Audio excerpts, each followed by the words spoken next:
Ang kwento ni Tomby.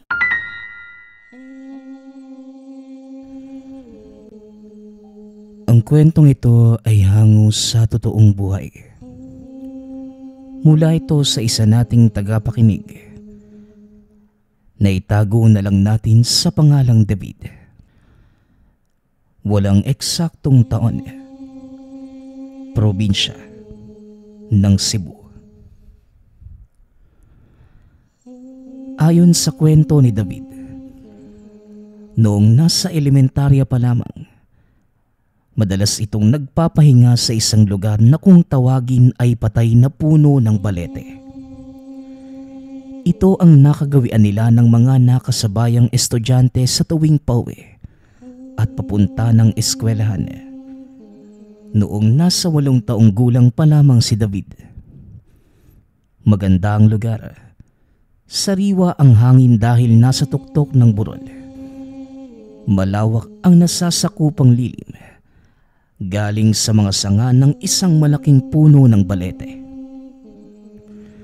Kung may itatanong kung bakit patay na puno ng balete ang tawag, kung titignan ang punong ito, mukhang patay na. Bihira, tubuan at kaunti lamang ang mga dahon, kaya mahahalatang matanda na ang puno. Wala pang masasakyan noon, kaya nilakad lamang nila David ang paaralan. Wala namang ibang liko ang daan kung hindi ang nasabing lugar at natatanging daanan papunta sa paaralan. Noong una, karaniwan lamang kay David ang magpahinga sa ilalim ng patay na puno ng balete. Lingid sa kalaman niya, ang lugar pala na ito ay nababalot ng kababalaghan. Isang araw, napadaan itong mag-isa sa lugar. Nauna siyang umuwi dahil sumakit ang tiyan. Malapit nang magtanghali ng mga sandaling yon, nagpahinga ito sa patay na puno ng balete para kahit papano makapagpahinga sa mahabang lakaran. Kasabay ng ibon sa himpapawid at mga huni, malamig na hanging amihan at pagaspas ng mga dahon. Nakatingala si David habang tinatanaw ang sumasayaw na dahon ng balete. Ilang sandali pa, nakaramdam ito ng pananakit ng balikat, lalong-lalo ng pananakit ng tiyan. Tila may nakapatong sa balikat na sobrang bigat. Nahihirapan na din sa paghinga at hindi maikilos ang katawan. Ang sabi pa nga ni David, buong akala niya ay mamamatay na siya ng mga sandaling yun. Tila mawawalan na ito ng malay. Nanlalabo na din ang paningin. Hanggang sa may tumapik sa kanya na isang bata. Doon pa lamang bumalik sa ulirat si David. At paglingon sa bata, kumunot ang mukha dahil inaasahan niyang isang estudyante lamang din. Ngunit hindi. Isa pa, hindi din niya kilala ang taong ito. Maliban pa doon, kakaiba ang itsura ng bata. Medyo maitim at kakaiba ang kulay ng mga mata. Yun bang purong puti lamang na may tuldok na maliit sa gitna at nakasuot ng parang kupas na basahan. Subalit, dahil hindi mulat sa mga kakaibang bagay si David, inisip ng bata na karaniwan lamang ito. Hanggang sa, "Huwag mo nang antayin na magtanghaling tapat dito. Umalis ka na at huwag kang lilingon pababa, ha?" Wika ng bata. Hindi nakapagsalita si David. Sa hindi malamang dahilan, bigla na lamang kumabog ng malakas ang dibdib. Nagtayuan ang mga balahibo sa batok. Tumayo ito at kagad dinampot ang maliit na bag. Marahang naglakad at ginilid ang mga mata habang tinititigan ang bata. Hindi ito kumukurap at pagbuka muli ng bibig. Dito na sumabog ang takot ni David. Paano ba naman? Yung kulay ng ngipin kanina ng bata, purong puti, ngunit sa muling paglingon ay nabubulok na. Kumaripas ng takbo ang bata at hindi na napigilang mapadumi dahil sa matinding takot. Nagkanda ihi-ihi na din siya sa salawal hanggang sa makarating sa kanilang tahanan. Doon niya sinabi ang naranasan sa ama na tawagin na lang natin sa pangalang Peroy. Ngunit hindi pa man nakakatapos magpaliwanag si David. Sinabihan na ito ng ama na maglinis muna ng katawan dahil umaalingasaw ang baho nito. O sige na David, magpalit ka na din ng damit pagkatapos ha. Ang dumi mo. Tsaka ano pa yung mga sinasabi mo? Baka guni-guni mo lang kaya kung ano-ano ang nakikita mo. Siguro, hindi ka kumakain ng baon mo sa tamang oras ano? Wika ni Tatay Teroy. Hindi tay, totoo po yung nakita ko. Hindi po ako nagsisinungaling. Basta may bata doon, biglang pumangit yung mukha niya eh. Ang ipinagtataka ko lang, yun pa lang yung unang beses kong makaranas ng kakaiba sa patay na puno ng balete. Kapag may kasama naman ako, wala naman eh. Ang sabi pa nga, wag daw ako manatili hanggang tanghaling tapat. Wika ni David. Ang bahay nila ay may kalakihan. 2 palapag. Ang buong baba ay gawa sa semento, habang ang taas naman ay gawa sa kahoy. Sala lamang ang baba. Naroon ang banyo at kusina. May mga kapitbahay ngunit kadalasan ay magkakamag-anak. Malapit lamang sila sa gilid ng kalsada at ang likod ay may malawak na espasyo na may palaruan. Bakit? Ano, nabati ka ba? Yun ba yung ibig mong sabihin? Doon sa patay na puno ng balete? Hay anak, guni-guni mo lang yun. Baka dahil lang sa sira yung tiyan mo. Papanong hindi masisira? Kumain ka ng langka. Hindi ka talaga makakatagal sa prutas na yun.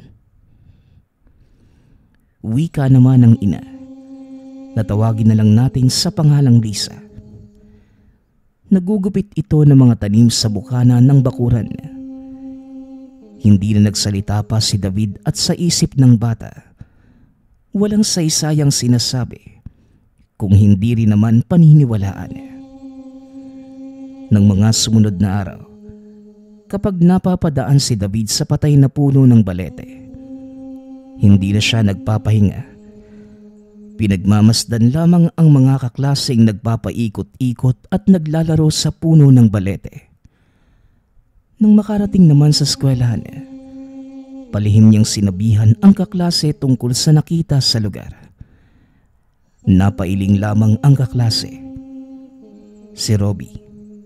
At ayon sa lolo nito, meron talagang kakaiba sa lugar. Ngunit hindi naman natatakot maliban na lamang kung sa kanya mismo magpapakita. Ipinagkalat ni David sa halos lahat ng kaklase ang naranasan. Ngunit marami ang hindi naniwala. Hanggang sa nakaabot na sa mga guro dahil mabilis na kumalat ang pinagsasasabi ni David. Pinayuhan ng mga guro ang mga estudyante na huwag matakot at walang kababalaghan. Kadalasan itong nangyayari, mga guni-guni dahil sa malikot na kaisipan. Natural lamang sa kabataan na magkaroon ng pananaw sa ganitong bagay, lalo na't ginagawa itong panakot ng mga magulang. Kaya parang pinagsakluban ng langit at lupa si David, dahil ito ang tinuturong dahilan at sinisisi ng guro sa mga naging reaksyon ng ilang estudyante. Yun lamang ang natatanging daanan ng mga tao at baka maging dahilan pa ito ng pagliban ng mga paslit sa eskwelahan. Kinahapunan, balisang umuwi ang bata. Nakayuko lamang at hindi magawang matignan ang mga kaklase. Nagbubulungan ang mga ito.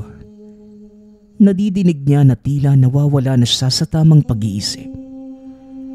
Masakit man sa pakiramdam, Tiniis ito ni David hanggang sa mapadaan muli siya sa patay na puno ng balete. Nakita niya ang kaparehang estudyanteng nakatambay doon. Hanggang sa lumapit sa kanya si Robbie.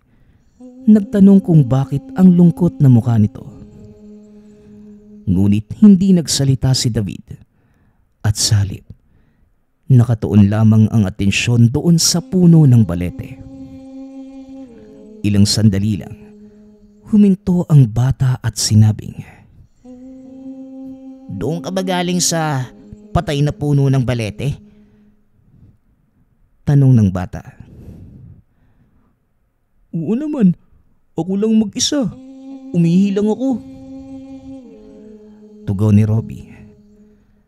Nanlaki yung mga mata ni David kung bakit sinabi ng kaibigan na siya lamang mag-isa. Samantalang may dalawang estudyante pa at sa katunayan nakikita niya ito hanggang sa ngayon. Sino yung mga yun? Yung dalawa? Di ba mga grade 6 yung mga yun? Nakakasabay pa naman natin lagi. Ano? Saan? Wala naman eh. Ako nga lang mag-isa dito. Kanina may mga naglalako ng isda at maguling. Pero wala akong nakitang mga estudyante. Tugon ni Robbie. Hindi nakapagsalita si David. Sa murang edad, malawak na ang pag-iisip ng bata. Mabilis na tumakbo sa diwa na ang mga estudyante. Hindi nakikita ni Robbie. Hanggang sa lumapit si David sa puno ng patay na puno ng balete. Hindi na inaalis ang tingin sa mga nakikitang estudyante. Ngunit, bigla na lamang itong naglaho. Napatigil saglit sa paghinga si David.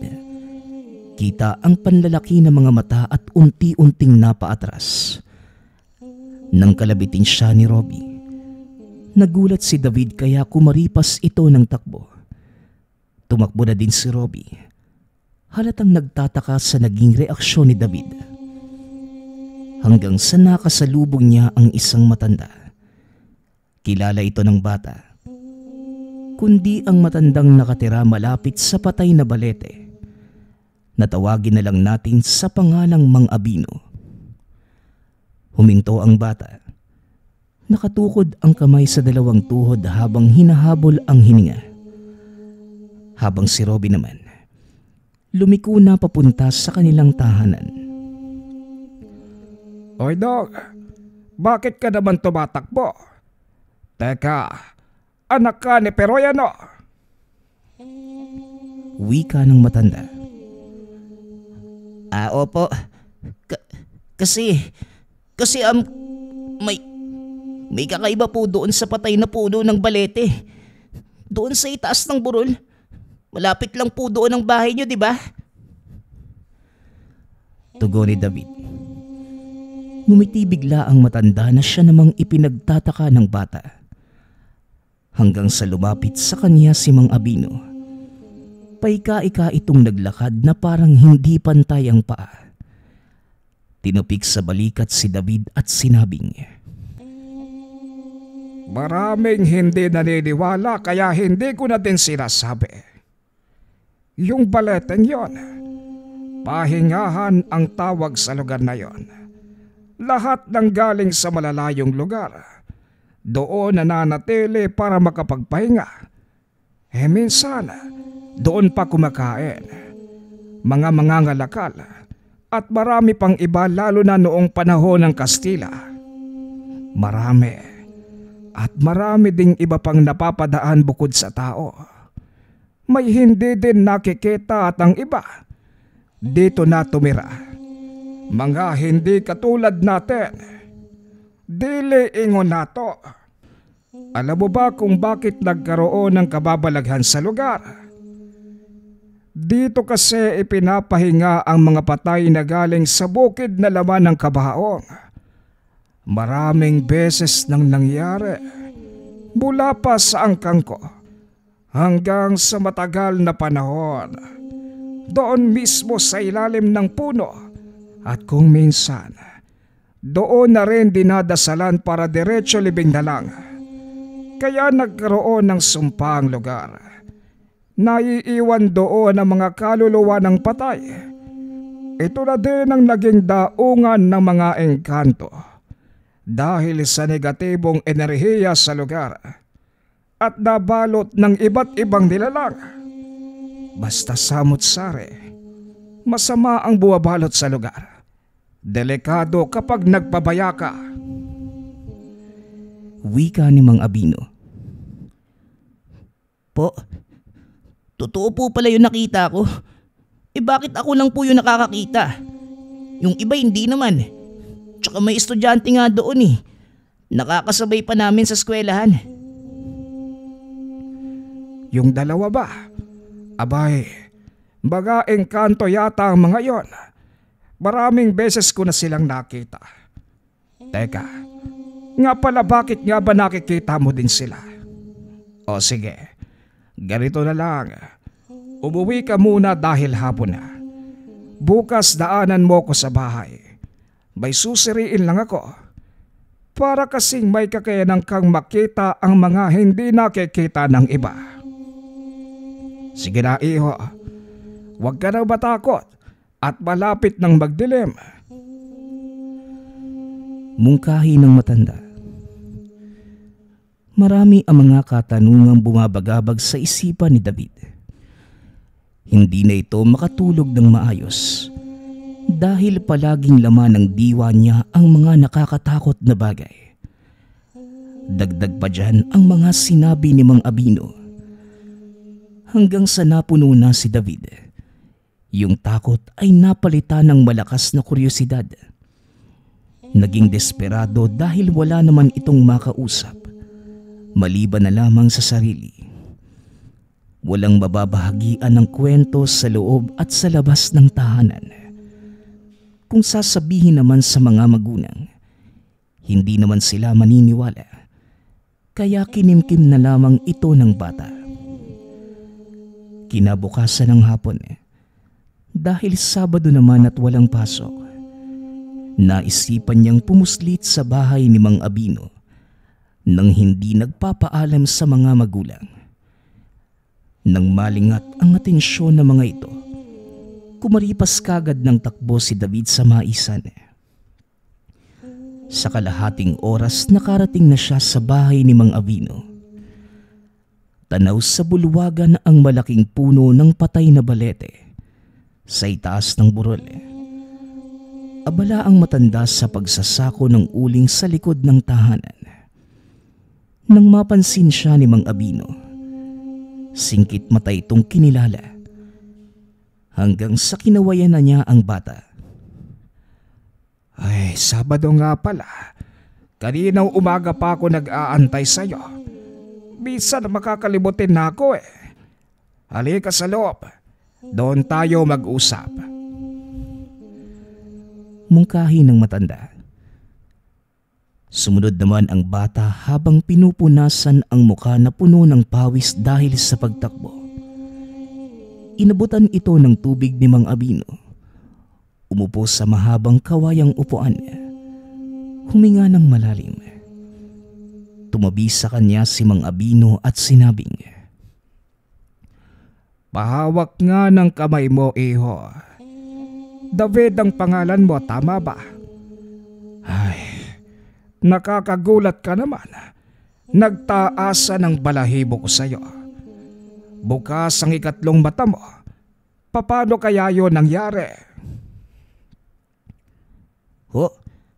Paanong... Teka, ano po bang ibig niyong sabihin? Nalilito po ako sa inyo eh. Tsaka masakit po yung pagkakahawak niyo sa pulso ko sa kamay. Ako ay isang mananambal, iho. Manggagamot.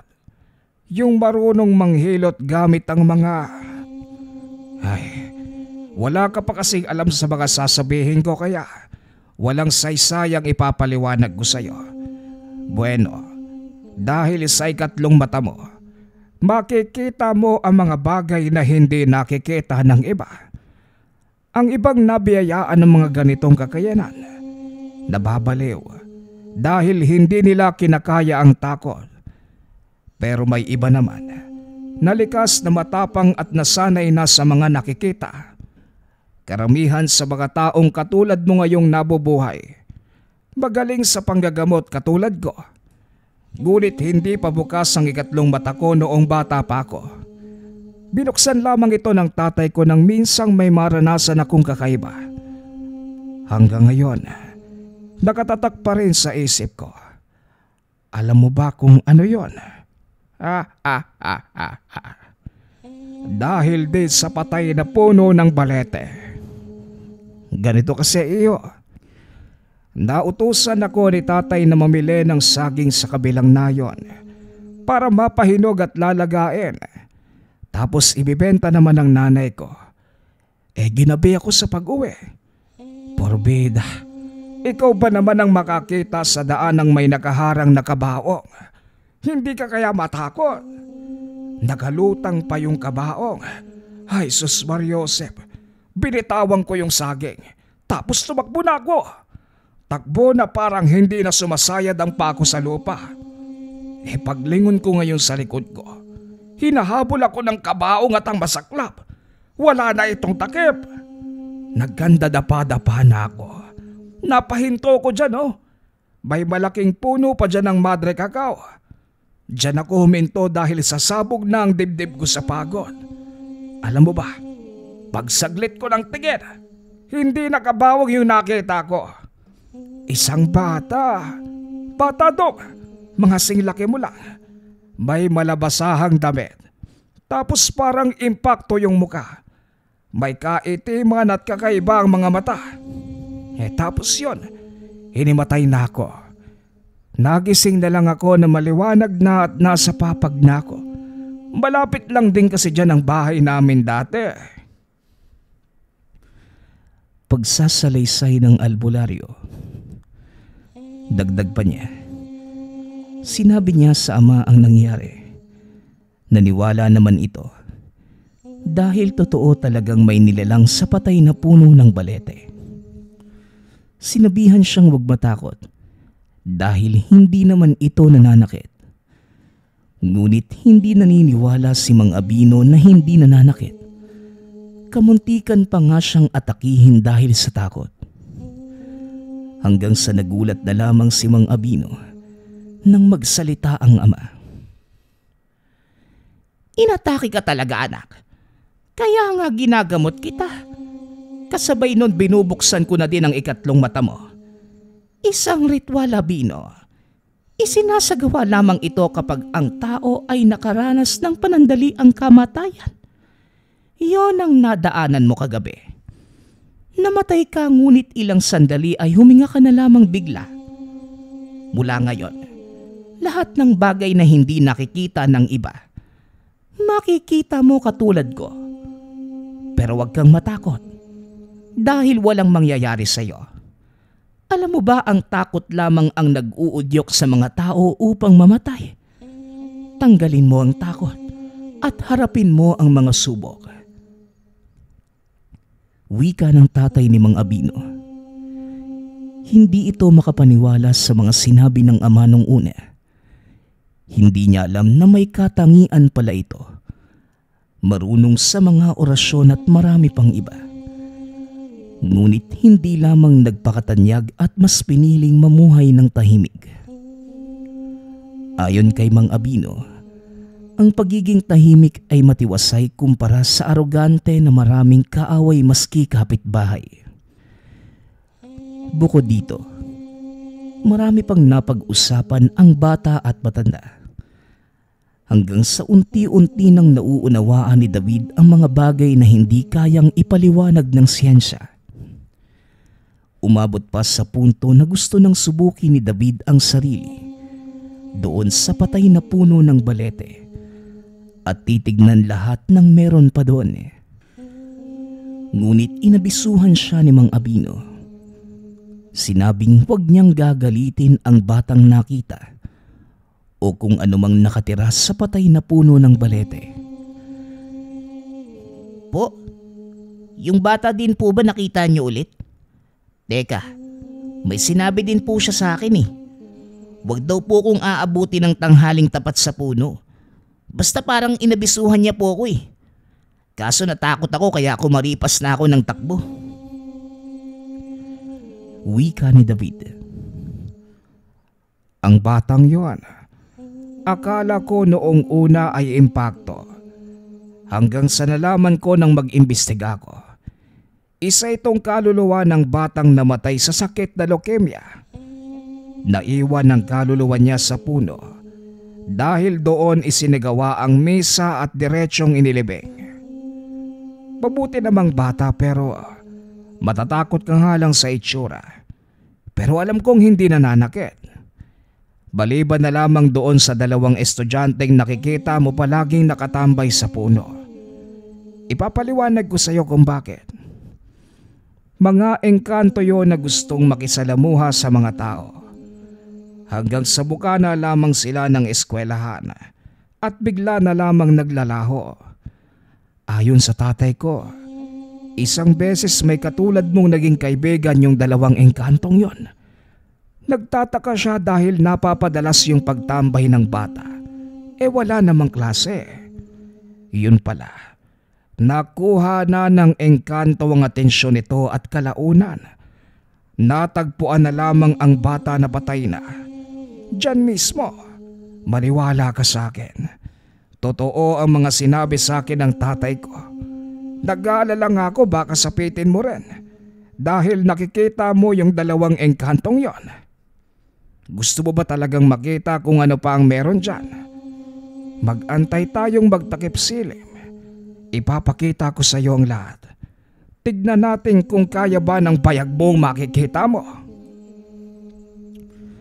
Wika ni Mang Abino. Biglang nagbago ang tono ng mukha ni David. Yung kaninang napakakulit magtanong, malakas ang kuryosidad at matapang. Ngayon ay nagmistulang basang sisiw na bigla na lamang napayuko habang nakabagsak ang balikat. Ilang sandali pa, nagpaalam na si David sa matanda. Takip silim na. Bukod pa dyan, kanina pa ito hinahanap ng mga magulang nang lingid sa kanyang kaalaman. Hindi mapakali si David. Tila may nagtutulak sa kanya na lumapit doon sa patay na puno ng balete. Kahit kinakabahan, malakas pa din ang kuryosidad. Nilabanan ito ni David. Naglakad ang bata pauwi at sumaglit ng tingin sa patay na puno ng balete. Hanggang sa hindi malamang dahilan, bigla na lamang itong huminto at gumilid ng lakad papunta sa madamong lugar.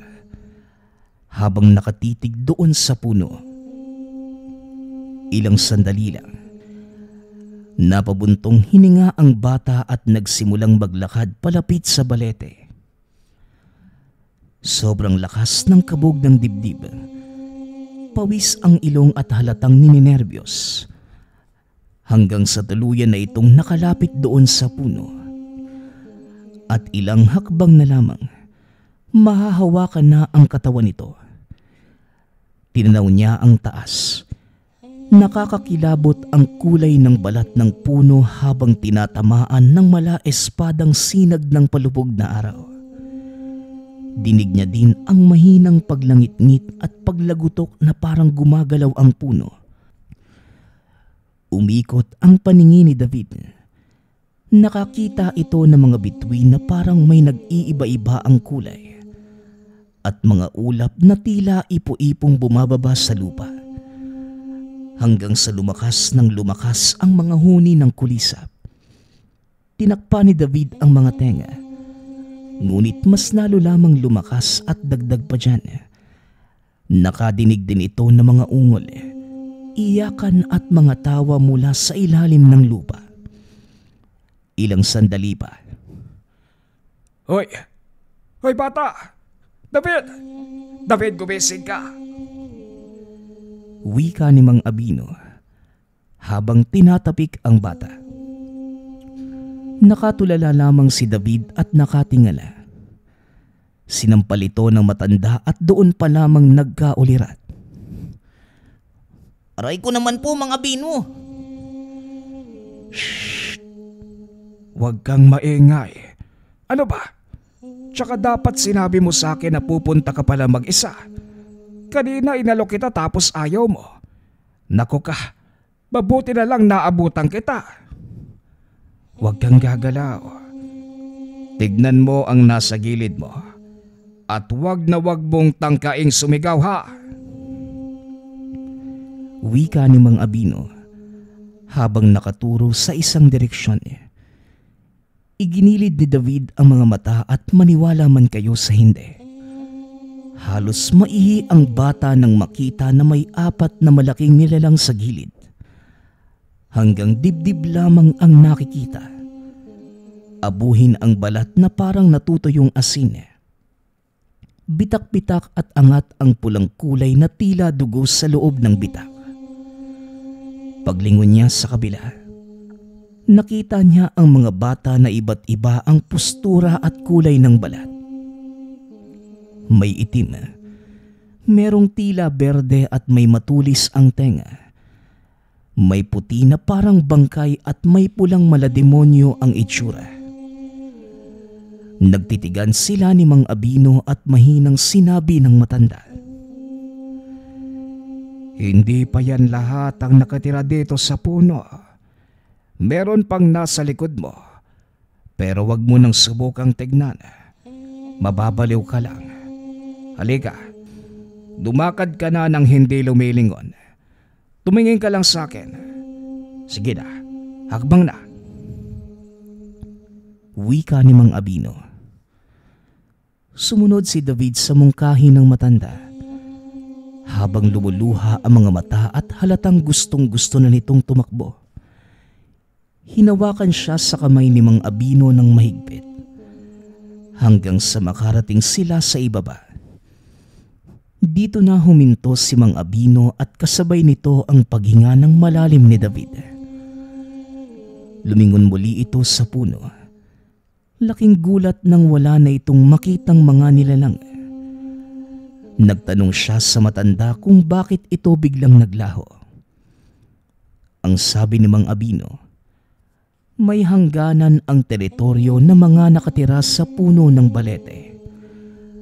Kapag lumampas ka na, mawawala na sila at hindi na makikita. Maliban na lamang kung nanaisin niyang bumalik. Umuwi ka na, iho. Sige na, bilisan mo na. Wika ng matanda. Walang sabi-sabing kumaripas ng takbo si David. At nang makarating sa tahanan, pumasok ng silid sa taas at nagmukmok. Aba, tignan mo nga itong batang ito. Kanina pa tayo naghahanap sa kanya. Tapos ayun, dumiretso lang sa itaas. Hoy bata, buwaba ka nga muna dito. Lisa, puntahan mo nga si David. Parang may hindi magandang nangyari sa bata eh. Wika ni Tatay Peroy. David? David?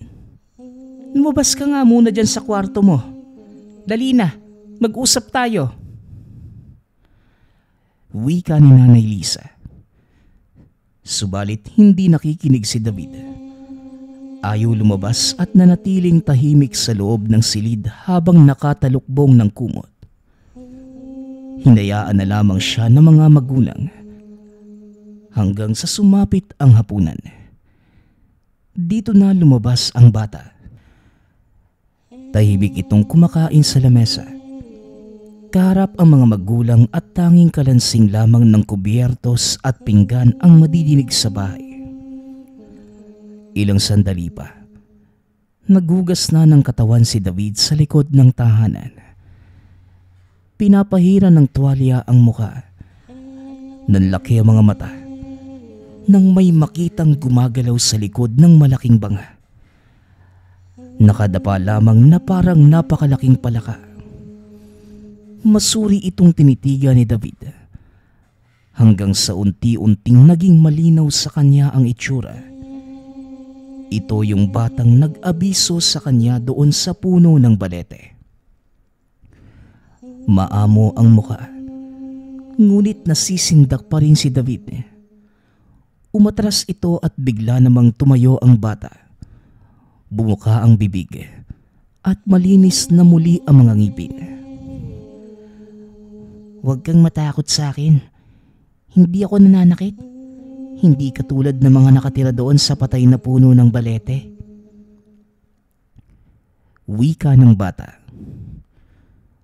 Kumunot ang mukha ni David. Nakaramdam ng gaan sa kalooban. Umabante naman ng lakad ang bata. Muli itong nagsalita at sinabing, "Huwag na muling gagawin ang ginawa kanina."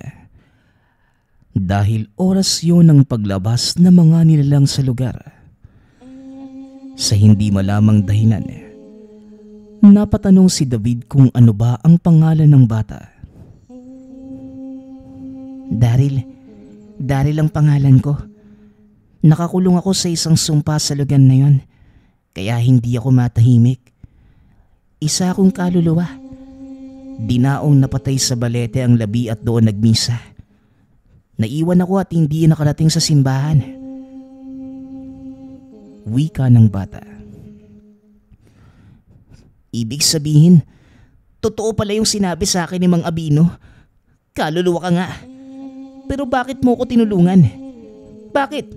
Anong dahilan mo? Tanong ni David. Maraming dahilan. At hindi lang ikaw ang natulungan ko. Ikaw lang kasi yung nakakakita sa akin at si Abino eh. Kaya kayo lang yung direktang nakakaintindi sa akin. Impyerno ang lugar na yon. Maraming nilalang at masasama silang lahat. Hindi lang din ako ang kaluluwa na nakulong doon. Marami. Pero may ibang nakawala na dahil sa tulong ng mga kamag-anak nitong nagpadasal. Nga pala, maliban sa pagpayo ko sa iyo, may iba pa akong pinunta dito. Halika, sumunod ka sa akin. Ayan, ibuka mo ang kamay mo. Bakit naman?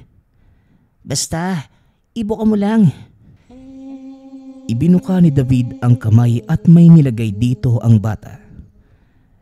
Bigla na lamang naglaho si Daryl. Nanlaki ang mga mata ni David nang may makitang tila bato sa kanyang kamay. Kulay itim ngunit kumikinang. Nagtaka si David kung ano yon at bakit binigay sa kanya ni Daryl. Tinitigan niya ng maigi hanggang sa tinawag na siya ng ina. Nilapag niya ang bato sa gilid ng banga hanggang sa hindi sinasadyang nalaglag ito sa tubig. Mabilis na kinapa ni David ang tubig, ngunit nakita niyang nakalutang lang pala ang bato. Sobrang namangha si David. Napatanong sa sarili kung paano lumutang ang bato na dapat lumulubog sa ilalim. Kakaiba ang paglutang dahil hindi naman ito nabasa. Nakatungtong lamang mismo sa ibabaw ng tubig at sumasabay sa pag-alon. Tinitigan ni David ng maigi ang bagay hanggang sa nagulat ang bata nang makita ang refleksyon sa tubig na napakapangit at sobrang itim. Mata lamang ang nakikita at mga ngipin nitong matutulis. Mabilis na bumalikwa si David kasabay ng pagdampot sa bato. Kaagad na kumaripas ng takbo papasok ng tahanan.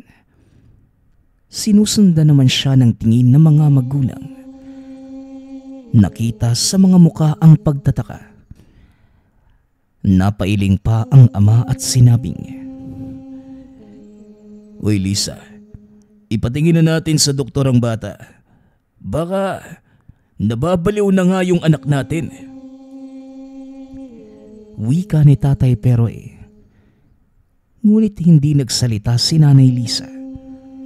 Tumango lamang ito at pinagpatuloy ang ginagawang paghugas ng pinagkainan. Nang makarating si David sa silid, sumilip ito sa bintana at tinanaw ang malaking banga. Ngunit wala itong nakitang kakaibang bagay.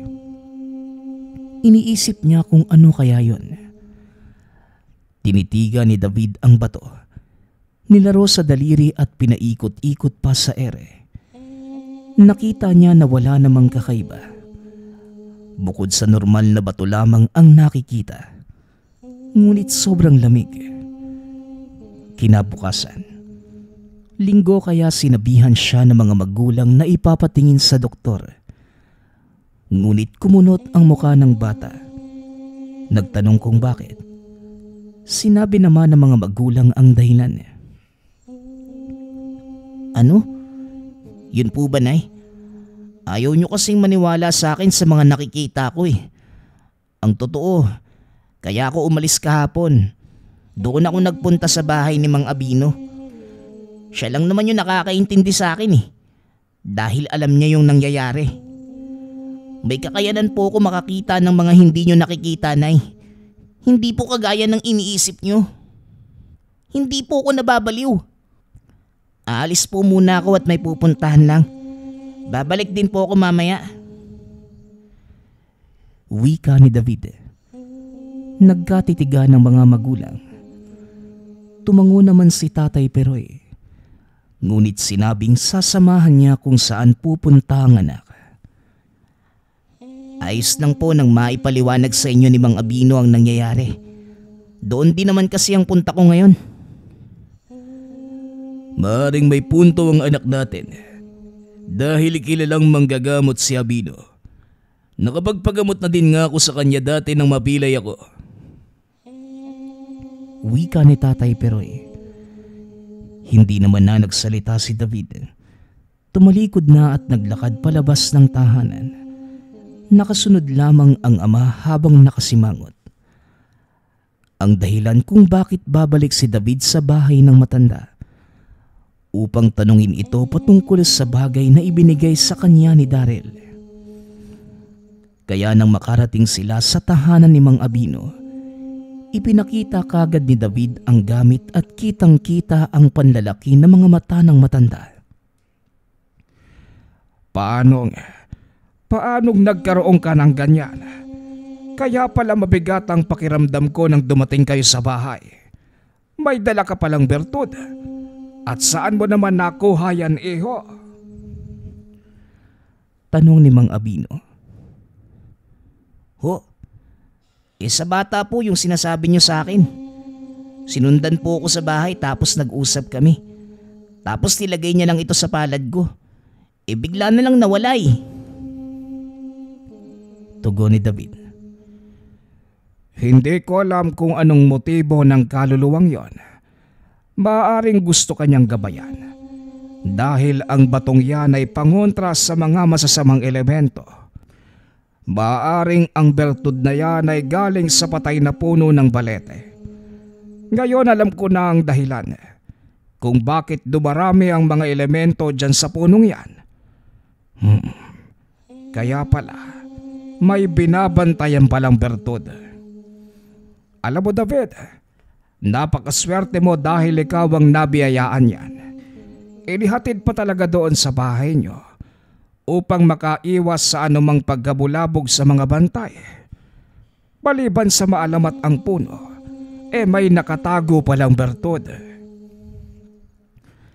Pagpapaliwanag ni Mang Abino. Ngunit sa kabila ng lahat, may nakatagong takot sa loob ng matanda. Binigyang babala niya si David. Ganun na din si Tatay Peroy. Sinabi ng matanda na bantayang maigi ang bata at palaging gabayan. Dahil may kaakibat na subok sa buhay ang pagkakaroon ng gamit pang espiritual.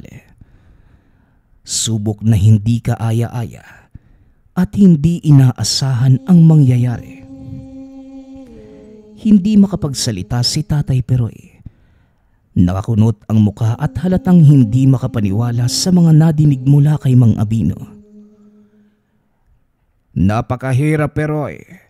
Lalo't hilawang paniniwala mo. Pero lahat ng mga nadinig mo ngayon ay totoo. Maniwala ka man o sa hindi, may aasahan kayong subok sa buhay. Kaya nga pinagagabayan ko sa iyo ang bata. Dahil ang subok na ito ay kinabibilangan ng mga elemento. Nga pala, bakit ka nga ba sumama, Peroy? Tanong ni Mang Abino. Dadalhin sana namin yung bata sa doktor. Dahil nga may kakaiba sa kanya eh. Pasensya namang Abino ah. Ngayon ko lang kasi nalaman yung totoo. Ganun po ba? Ang hirap namang ipaliwanag nito kay Lisa. O siya sige, makakaasa po kayo sa akin. Anak, sumunod ka sa mga sinabi ng manggagamot, baging sa mga payo niya. Ano naman pong gagawin ko sa batong to? Tsaka nakakatakot naman po yung mga sinasabi nyo mga Bino. Itapon ko na lang kaya to. Wag David, mapalad ka nga nagkaroon ka ng ganyan sa mura mong edad. Ingatan mo yan. Itago o kaya naman gawin mong habak. Yun lang ba ang ipinunta nyo rito?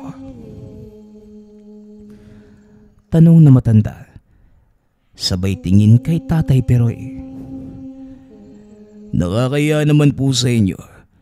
Inakala ko kasing may diferensya na yung anak ko eh. Yun lang naman po ang pinunta ni David. O anak, may sadya ka ba sa kanya? Hindi na nagsalita si David. Nakatitig lamang sa bato at hindi malaman kung anong gagawin. Bagaman bukas na siya sa mga kakaibang bagay, nagtanong ito sa sarili kung anong magiging responsibilidad at bakit siya ang binigyan ng bertud. Hindi talaga inaasahan ng bata ang lahat at ayon sa kanya. Baliwala lamang noong una at mga sumunod na araw. Ngunit paglipas pa ng ilang linggo, nagkatotoo ang mga sinabi ni Mang Abino. Bigla na lamang naging lalagnatin si David. Napapadalas na ang pagliban sa klase. Paano ba naman?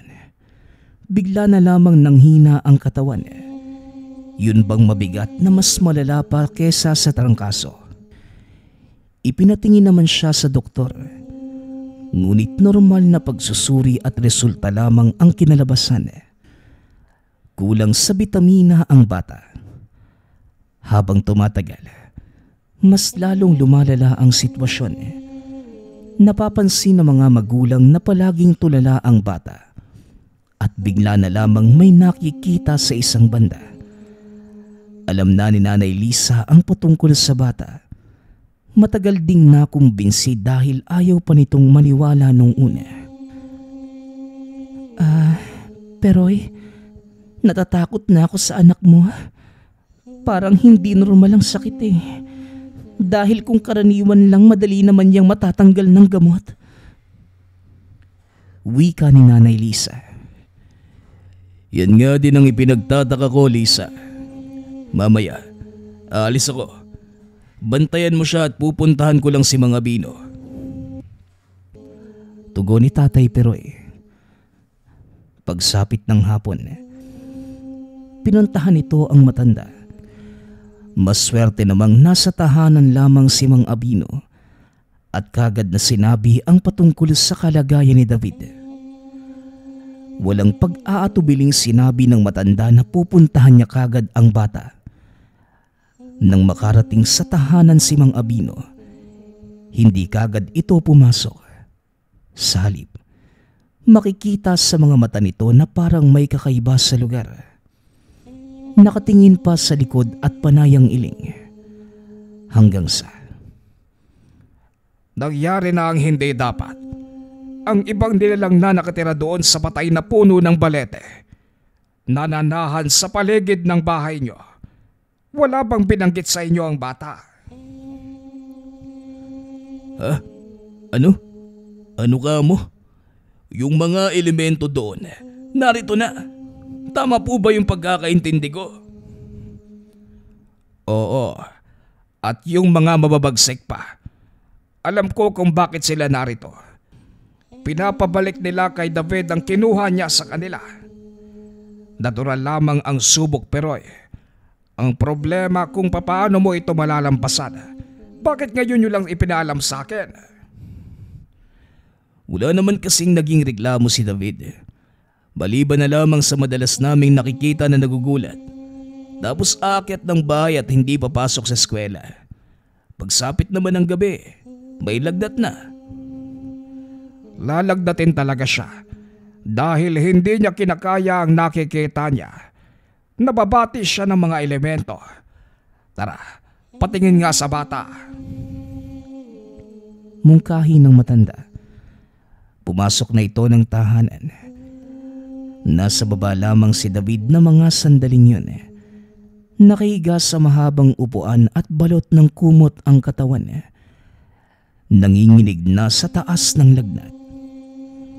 Habang si Nanay Lisa naman, halatang hindi mapakali. May hawak itong pinggan na dapat ipapakain kay David. Tumabi si Mang Abino sa bata. Kinapa ito at nakaramdam ng sobrang init ng katawan. Dong, David, si Mang Abino ito. Wika ni Mang Abino. Marahang dumilat ang mga mata ni David nang makita ang matanda. Kumunot ang muka at sinabing na naginip siya ng maitim at napakapangit na nilalang. Madalas itong nagpapakita kung hindi sa madilim na bahagi ng bahay. Nagiging refleksyon niya ito sa tubig o salamin. Maliban pa dyan, yung mga nakikitang elemento sa patay na puno ng balete. Nasa paligid na din ng tahanan. Nanlaki ang mga mata ni Tatay Peroy sapagkat totoo ang mga sinabi ni Mang Abino na nasa paligid nga ng bahay ang mga elemento. Ganun ba, iho? May nangyayari din sa'yo bukod sa nakikita mo sa labas. Ano bang gagawin ko? Nasasapian ng anak niyo.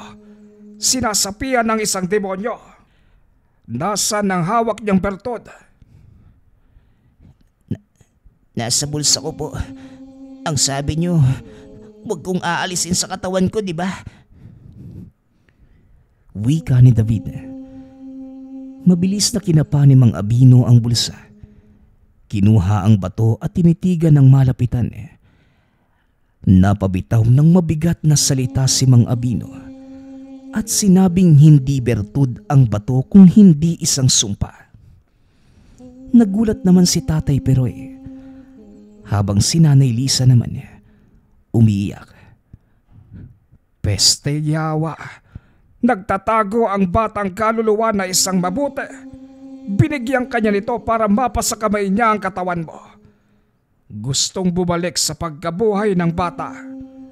Nasa katawan na siya ni David. Akala ko pa naman bertud dahil sa kakaibang enerhiyang nagmumula dito. Ibig pong sabihin, Mang Abino, si Daryl po, gusto niyang kunin ang katawan ko.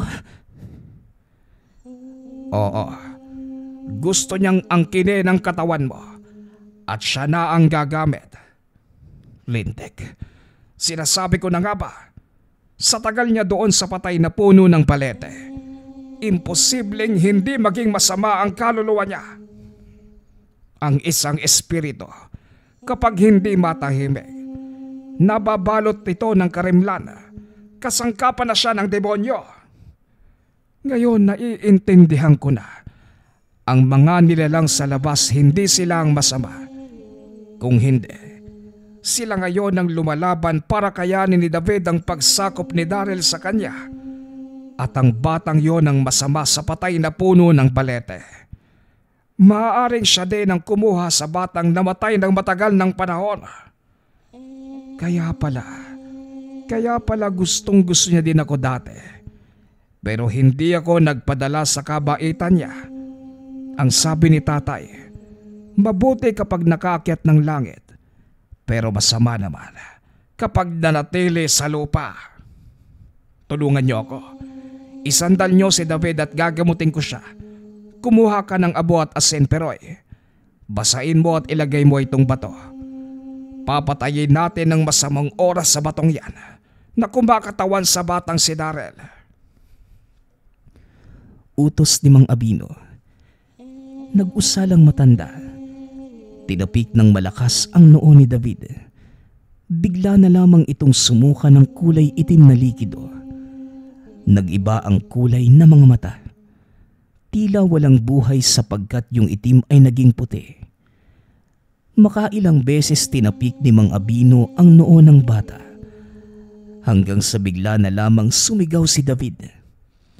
Sigaw ngunit iba ang lumalabas na tinig at parang galit sa ilalim ng lupa.